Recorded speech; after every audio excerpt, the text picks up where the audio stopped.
Hey there, HorseCenter fans. Matt and I are back with another exciting edition of the show. Matt, we are talking Kentucky Derby this week. We certainly are. Hey, why not? It's a good time to do it. We just passed the first Saturday in May as we look ahead to the first Saturday in September. It may be postponed. It's still the biggest race in America. Matt and I are going to run down our current rankings and look back at all the big races that happened before the first Saturday in May right now here on HorseCenter.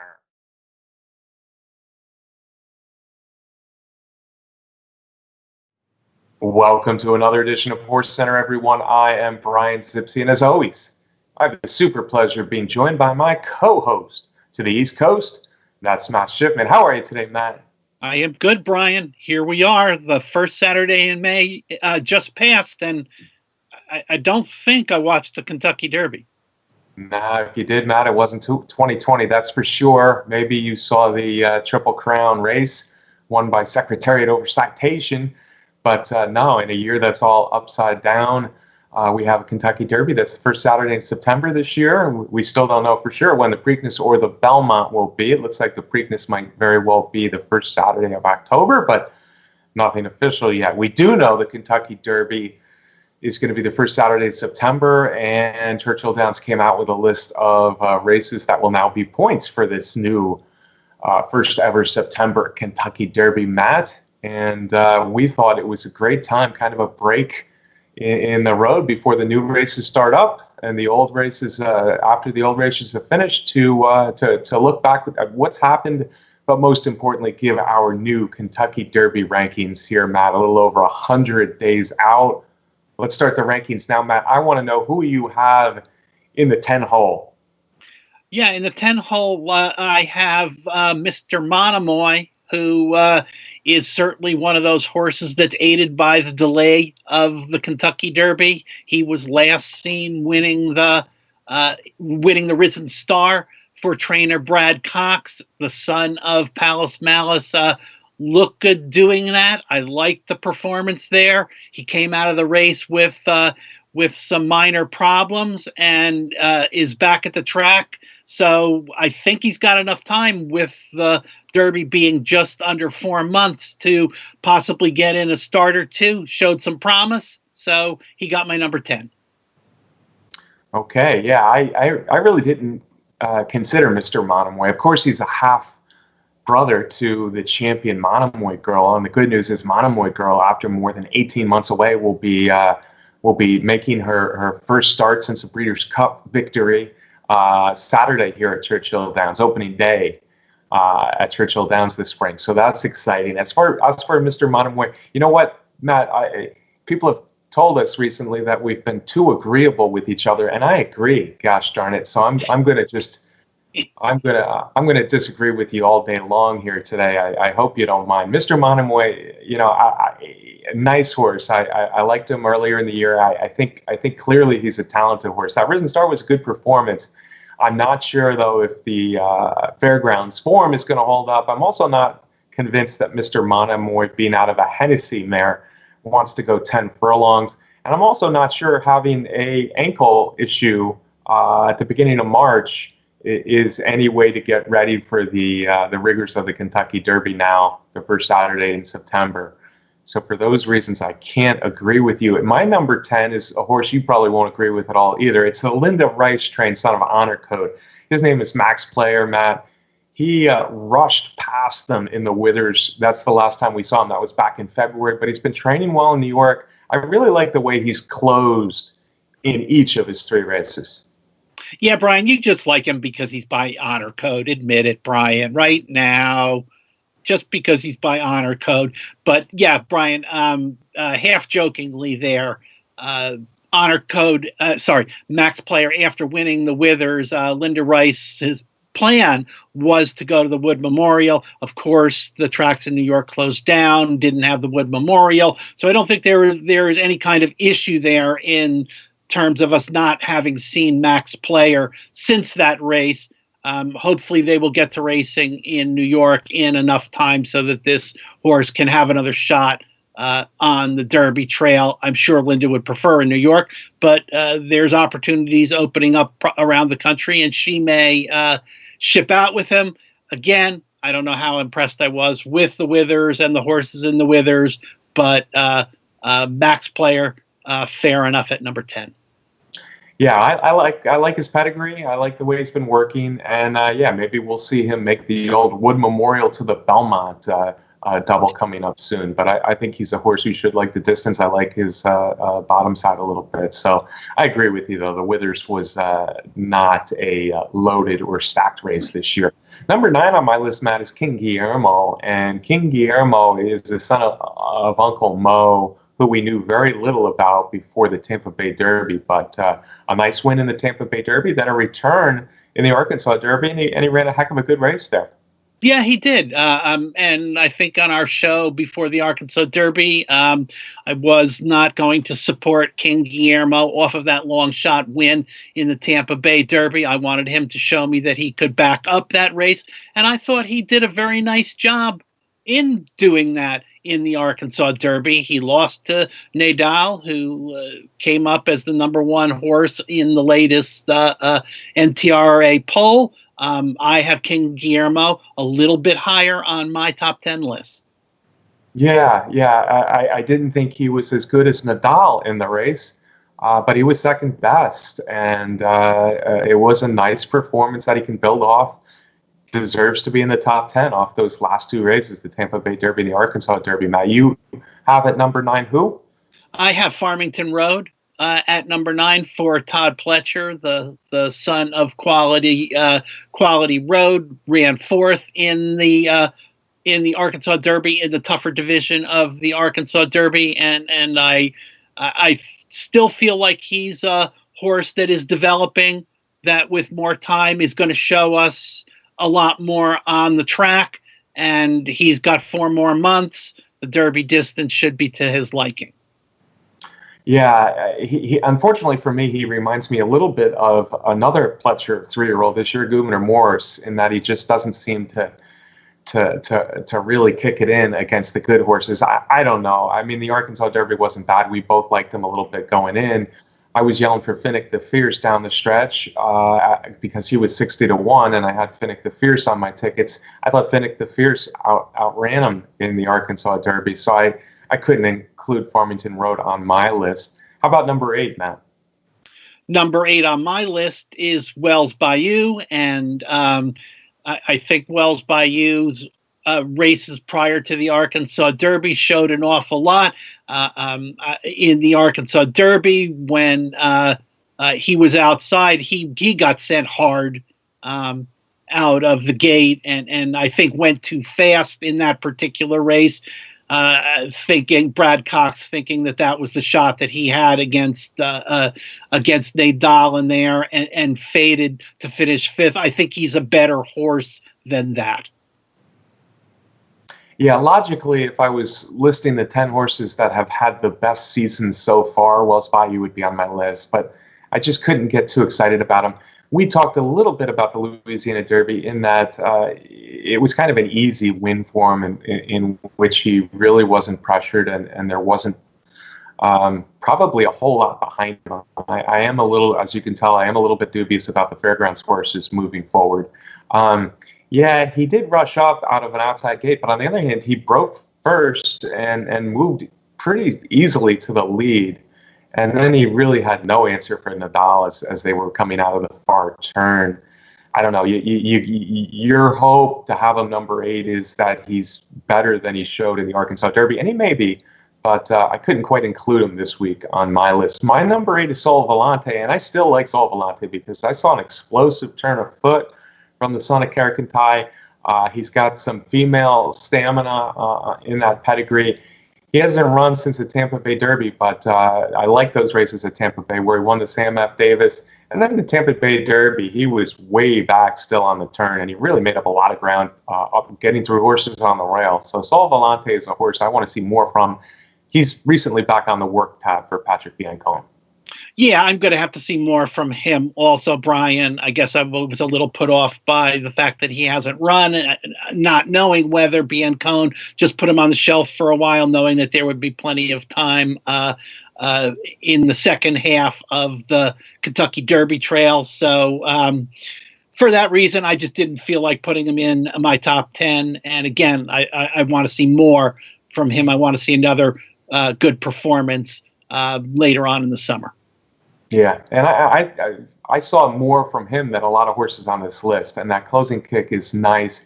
Biancone did know by the time that he skipped a race like the Arkansas Derby that the Derby wasn't going to be the first Saturday in May. So I think he formed a new plan, and I'm with it with Sol Volante. I like him.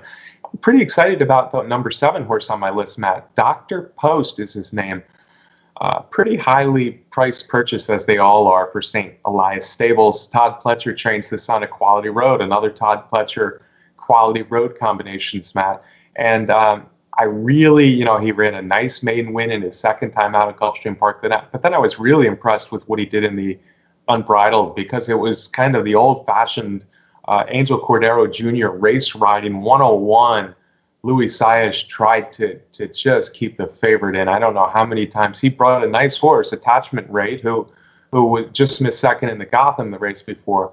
But Attachment Raid tried everything but throwing the kitchen sink at Dr. Post in the Unbridled. And this young horse worked through it and won rather easily there at the end. Yeah, but that's a very interesting horse that you put in there, Brian, at number 7, a name that maybe is not prominent with a lot of people, and one that they should keep an eye on for our friend Vinny Viola. Yeah, he's got no points, so he'll have to build points. But now, the new season, there's a whole lot of opportunity for points. Matt, who do you have at your number 7? My number 7 is Maxfield. We've been talking about Maxfield all year long, waiting for his return, and it's finally coming. He is slated to make his debut in the Matt Win at Churchill Downs, not this weekend, the following weekend. So we'll finally get to know if he's going to live up to the promise that he showed as a 2-year-old when he was 2 for 2, including the Breeders' Futurity. And if you remember, folks, right before the Breeders' Cup Juvenile, they found a little bit of a bone chip. I think it was in his ankle. Is that right, Brian? That they had to remove, and they've taken their time with him and got a break with Derby moving. But finally, we will find out how good Maxfield is. And that's why he drifted down my list to number 7, because it's been a long time, and there's a lot of horses that have shown good things on the racetrack. Yeah, absolutely. Kind of the middle of the road of your top 10, but still definitely in your top 10. Look, I like a lot of things about this horse. I like the breeding. Street Sense obviously is a horse who can produce classic type of horses, and was a Kentucky Derby winner himself. Maxfield was as impressive as any 2-year-old in the country last year. He broke his maiden first time out, getting up, and then went to Keeneland. And the Breeders' Futurity was really a bit of a tour de force, the way he just blew the doors off a pretty big field there at Keeneland. So an exciting 2-year-old who's been away a long time. He's been working now for a few months. I think Brendan Walsh is a trainer who has that European influence where mile and a quarter also, it should be a good trainer to have a horse ready to run 10 furlongs. And more good news, like you said, he's running Saturday in the Matt Win with Mr. Big News, the winner of the Oaklawn Stakes, as well as Major Fed, who I think has a lot of potential, the son of Go Zapper, coming from Louisiana, and maybe a troubled trip there. So Maxfield should get tested in that Matt Win, and he's my number 6. Who's your number 6? My number 6 is Honor AP, Brian, the John Sheriff's trainee from out on the West Coast that we last saw running in San Felipe, running second behind one of those Bob Baffert runners, Authentic, who also has taken some time off out in California, waiting for the second half of the Derby Trail to crank up. I think we are slated to see Honor AP come back in the Santa Anita Derby if it goes on June 6th, which is a date that Santa Anita has penciled in for the horse. So shown a lot of talent, a lot of promise in the races that he has run. He's another one for me that I'm going to have to start seeing some some more of those good performances on the track and some consistency too. He has to stop with the race and then 2 or 3 months off and then another race. Yeah, well, I think the last layoff wasn't so much the horses doing, but just the way things have settled down in Santa Anita. But we are excited that Santa Anita is going to start racing again. And that Santa Anita Derby is scheduled for Belmont, the original Belmont date, which is June 6th. The San Felipe has been a while, like you mentioned. It's been 2 months now. It was early March. And I thought Authentic had the race really to himself. And the fact that Honor AP so lightly raced and making his first start in a while, ran such a good second, was very very encouraging for a colt who I think should only get better with both distance and more maturity, as so many John Sheriff's trained horses do over the years. Sheriff's knows how to get a horse ready for classic distances as well. This is the second son of Honor Code on my list, joining Max Player. He's my number 5. And I will say this about Honor AP. This is a horse I wrote an article about before he ever had won a race. So Honor AP, I've been following a long time, and I think he could be really ready to do some big things. However, Authentic is still the horse to beat in the Santa Anita Derby, because with that speed, Authentic kind of can control the race again. But let's see if Honor AP can make any improvement in his second start of the year. And he looks like a classic horse in the making, though. Matt, as I said, he's my number 5. Your number 5 is? My number 5 is King Guillermo, and we already spent a good bit of time on that son of Uncle Mo. Okay, well, jump to your number 4 then. My number 4 is your number 4, and I think we agree a little bit coming up here. My number 4 is Authentic. He's the third Bob Baffert horse on my list. The son of Into Mischief is got a perfect 3-for-3 record. As we said, he was first in that San Felipe. He also won the Sham. He got good speed figures out of that race, and there was a lot of talk of Authentic before he took a break, and then 2 other Bob Baffert horses became the big conversation pieces. Yeah, and we go back to that San Felipe, which was March 7th, another big performance. Before that, he won the Sham impressively, and before that, he broke his maiden impressively. So truly, this horse has done nothing wrong. I guess all 3 Bafferts that are coming up on our list are undefeated still, which is kind of unusual, but they're obviously all very highly touted and talented. Authentic has the speed, like the other 2 Bafferts do, to control the race. So it'll be interesting to see after 3 months off what the matchup again looks like between Authentic, who was kind of rolling in March, and Honor AP, who was just kind of starting out in March back in the San Felipe. Now with a little bit more time in between races, but also a little bit more maturity, it'll be interesting to see what the 2 of them look like in that Santa Anita Derby that we're so looking forward to again on Saturday, June 6th. All right, Matt, I can't believe you had Authentic 4th, because I did, but number 3, I'll get you here, because number 3, I'm going to put Charlton. And Charlton, I'll tell you what, my top 5 did not change. My top 5 was the exact same top 5 I had before the Arkansas Derby as it is after the Arkansas Derby. I didn't really expect that to happen. I mean, I like the horses, obviously, because I had them 1, 2, 3, 4, 5. But on the other hand, I didn't really expect that order to stay exactly the same. So what does that tell us about the performance of Charlton in the Arkansas Derby? I'm still not sure. It was on the one hand, it was an eye-catching, easy, control the race and roll down the stretch, and no horse was going to come close to him in the stretch. We don't know. He won by 6 lengths or so. We don't know if he could have won by 10 or 12 all out, or maybe that was everything. But on the other hand, really no pressure in the race. This was his first distance race, and if you're a buyer speed figure guy, Matt, Charlton numbers took a real dip going from that maiden sprint win, that allowance 1 mile win, to the 9 furlong Arkansas Derby. Yeah, they certainly did, Brian, having gotten a 105 in his maiden special weight and then a 106 in his second race. He dropped down to a 96 in the in his division of the Arkansas Derby, which without question was the soft division of the two. It was a division that, could easily be compared to a strong allowance race. So I agree. There, that alone puts Charlton down below the other Bob Baffert horse that we still have to talk about. A lot of promise, a lot of talent. We've been down this road before with Baffert and other horses. We were down this road with Justify. You and I questioning the kind of races that he had in his first three. So we'll have to wait and see. I mean, we had commenters accused you and I, Brian, of just automatically touting Bob Baffert horses and being blind Bob Baffert supporters.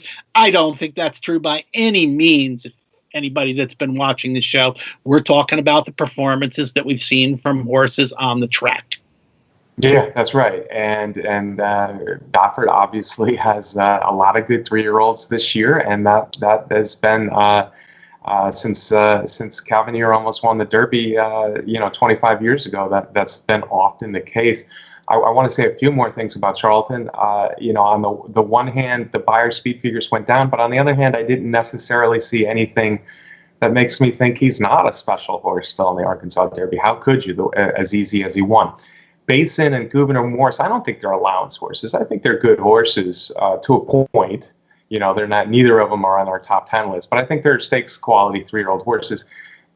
But on the other hand, this race just didn't have any speed to really pressure Charlton, and that's what made it so darn easy for him in here. One more thing about Charlton, his career record to up until this point is so similar to Justify's path. It's almost eerie. Of course, now the timing is a little changing with what's going on this year, but Charlton is truly taking the same road that Justify took. All right, Matt. Number 2 on your list has to be the other Baffert, I assume. It is not, Brian. The other number 2 on my list is the number 2 on my list is Tiz the Law, and I have to say, Brian, that for me, the choice between Tiz the Law and Nadal was a very, very tough one, because if you go through and you look at their records and their performances and their speed figures and everything that they've done in their careers, and especially this year, it is darn tough to separate the two. I think the only thing that separated them on my top 10 list is recency. And also so that you and I didn't have the same horses at number 1 and 2. I'm a big fan of Tiz the Law, and that remains so. But he hasn't run since the Florida Derby. He stayed in training. He's been breezing, not necessarily that hard, but he's still been breezing. They're waiting to hopefully get a start in New York. And again, so if we go back to Nadal, who I have at number 2, the son of Blame, won that Arkansas Derby. It was the tough division of the Arkansas Derby, and did it in a visually impressive kind of way. He rated off horses for the first time, drew off to a relatively big margin of victory compared to the 2 races, the races before. Good, consistent speed figures in there. As a son of Blame, Nadal is going to be tough to deal with when the Kentucky Derby comes along. I think Baffert's going to give him a rest for a while now. I don't know, maybe 2 races before the first Saturday in September, or 1. What do you think about that, Brian? I don't know. We'll have to see where they come back, both Charlton and Nadal. But I'm shocked, man. I'm flabbergasted that you were not on the Nadal bandwagon, and you certainly were on the Tiz the Law bandwagon. You had Tiz the Law number 1 in your horses of all age after the Florida Derby, and now he's not number 1 on your 3-year-old list. I remember after the San Vicente, you weren't big on Nadal, and you weren't real big on him as a winner of the Arkansas Derby even last week. So This is a surprise for me, and I think you've been even a bigger fan of Tiz the Law than I have up until this point. For me, I see this race happening right now. If they ran the Kentucky Derby next month, I really would expect Tiz the Law to beat the Baffert horses. You know, you got a bunch of them. You got Nadal, you got Charlton Authentic, and they're all undefeated. But I haven't seen anything better than the Holy Bull or the Florida Derby. And Tiz the Law has really been spectacular, the way he can get position and then make just a quick burst on these horses. In every race he's run, the Saratoga Maiden was so highly rated. The Champagne was a thing of beauty. His one loss was a very excusable loss. It was an off track where he was just in all sorts of traffic. But then those Florida races, nothing that Nadal has done yet, or Charlatan, or Authentic, makes me think that they would beat Tiz the Law on the racetrack. And the fact that he can sit a little off the lead is only an added bonus for me. So I have Nadal number 2. I have a lot of respect for Nadal. I've always liked Nadal. Son of Blame. I thought when I saw the San Vicente, I thought he was waiting for a distance, and I think that is coming true now, as we saw in the Arkansas Derby, because it was a strong performance. He sat comfortably off Wells Bayou to a point, and he pushed him maybe a little bit, and then he just completely took the race over. King Guillermo and the Ralliers, Finnick the Fierce and Farmington Road, never had a shot to catch him in the Arkansas Derby. So it was a strong performance. A little faster than Charlton, marginally faster than Charlton, and that could be explained to the fact that Charlton did it so easy in his Arkansas Derby. Nadal moves forward. He's number 2. He was number 2 for me last week. But for number 1, I have to go with Tiz the Law. And I can't argue with that at all, Brian. And I guess probably if I would have my preferences, I would have those two, maybe both at number 1, because there are just so many things about both of these horses that are very similar, including the fact that both of the trainers have won a Kentucky Derby. Yeah, I think these two trainers are interesting because Baffert is probably the face of American training for the last quarter century. And he's been in the Derby so many times. He's lost a lot of Derbies, of course, because he's entered so many horses, but he's won a lot. And he's run well in the Derby a lot with his horses. So Baffert is kind of a known quantity. But on the other hand, Barclay Tagg's been a good horseman for a long time. He's had a lot of good horses over the years, going way back as well, and he's more of a patient horseman. We know what Funny Side did less than 2 decades ago, and Barclay Tagg certainly hasn't had a horse of Funny Side's ability since then until now. And everything I see from Tiz the Law, I'm liking him more and more. So he's not my number 1. Matt maybe is going co-number 1s, but he's got Nadal number 1 for recency. Florida Derby wasn't all that long ago. Maybe with everything that's going on now, it seems like a while ago, but Florida Derby wasn't that long ago, and I'm a Tiz the Law believer. Anyway, folks, that's our top 10 for the Kentucky Derby. We hadn't done one for a couple months, and we might not do one for a little while now because we still have almost 4 months to the actual Kentucky Derby, but there's a lot of good races, including the Matt Winn in a little over a week, and then the Santa Anita Derby in about 3 weeks. So we'll be watching these 3-year-olds as we always do. Hey Matt, can I get a parting shot from you? And by the way, I'm sorry I had to give you such a hard time today, but I just couldn't be so agreeable that I've been with you lately.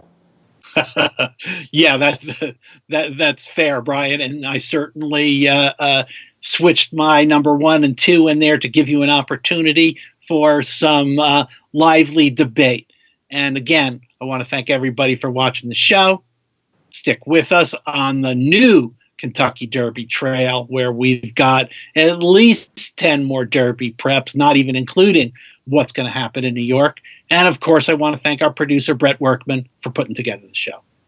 Thanks to Brett. Thanks to you all for watching every week. We sure do appreciate it. Last week we did Hall of Fame show. If you haven't seen that, with Wise, Dan, Mark, Cassie, Daryl McCarg, and so on, and some of the horses we didn't get in, check it out now. I also want to thank our sponsor, the best contest site out there. That's Derby Wars. If you haven't yet subscribed to our YouTube channel here on Horse Racing Nation, please do so. Next week, we'll be talking about Monomoy Girl's return, how she did. We'll also be talking about a bunch of big stakes, including that big Kentucky Derby trail race for the first time ever, the Mount Win at Churchill Downs. We'll see you right here next week on HorseCenter.